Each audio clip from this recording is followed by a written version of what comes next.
Pada bab pertama Sistem Informasi Manajemen, di sini kita akan membahas seputar tentang pengantar sistem informasi. Apa saja dalam pengantar sistem informasi? Yuk mari kita bahas dan simak selanjutnya.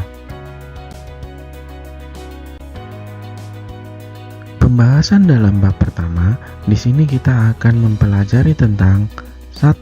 Sejarah, 2. Pengantar sistem informasi, dan yang ketiga, manajer sebagai pengguna informasi, yang terakhir, peranan informasi dalam pemecah masalah.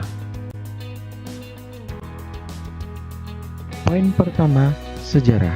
Tinjauan mengenai sejarah sistem informasi mencakup peninjauan kembali pada bagaimana peranti keras telah mengalami evolusi dan bagaimana penerapannya dari waktu ke waktu. Meliputi evolusi peranti keras komputer yang dipelopori oleh John W. Mauchly dan J. Presper Eckert pada awal 1946 dan berakhir pada 1960. Selanjutnya, komputer.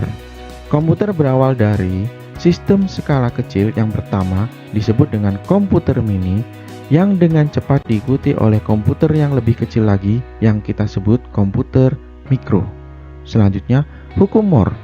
Hukum Moore menjelaskan tentang salah satu hukum yang terkenal dalam industri mikroprosesor yang menjelaskan tingkat pertumbuhan kecepatan mikroprosesor. Poin kedua, pengantar sistem informasi manajemen. Apa itu SIM? SIM menjelaskan bahwa suatu sistem berbasis komputer yang membuat informasi tersedia bagi para pengguna yang memiliki kebutuhan serupa. Adapun penggunaan dalam SIM meliputi entitas organisasi maupun subunit anak perusahaan, yang pada akhirnya SIM akan menghasilkan informasi melalui penggunaan dua jenis peranti lunak. Yang pertama, peranti lunak pembuat laporan keuangan. Sebagai contoh, laporan keuangan berbasis komputer. Selanjutnya, model matematis. Sebagai contoh, pemrograman sistem berbasis komputer.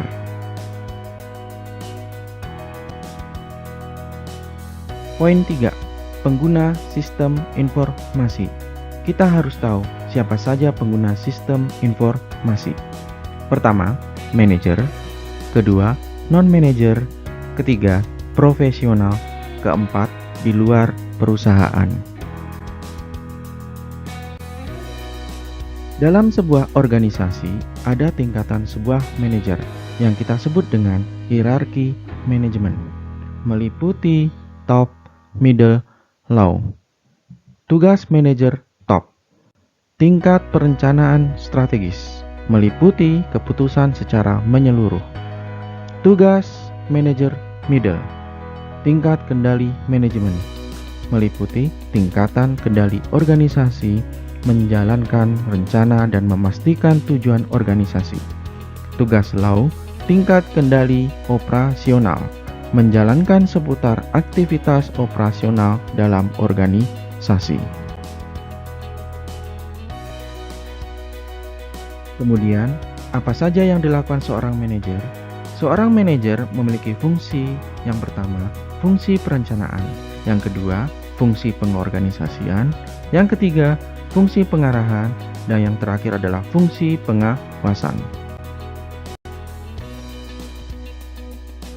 Tidak hanya itu, seorang manajer harus dituntut memiliki keterampilan manajerial. Menurut Gary Ayukel 94, apa saja? Yang pertama, keterampilan teknis. Keterampilan teknis mencakup pengetahuan mengenai metode, proses, prosedur, dan teknik menggunakan alat dan peralatan yang relevan bagi kegiatan tersebut. Selanjutnya, keterampilan hubungan antar pribadi mencakup pengetahuan tentang perilaku manusia dan proses-proses hubungan antar pribadi, perasaan, motivasi, komunikasi secara jelas dan efektif.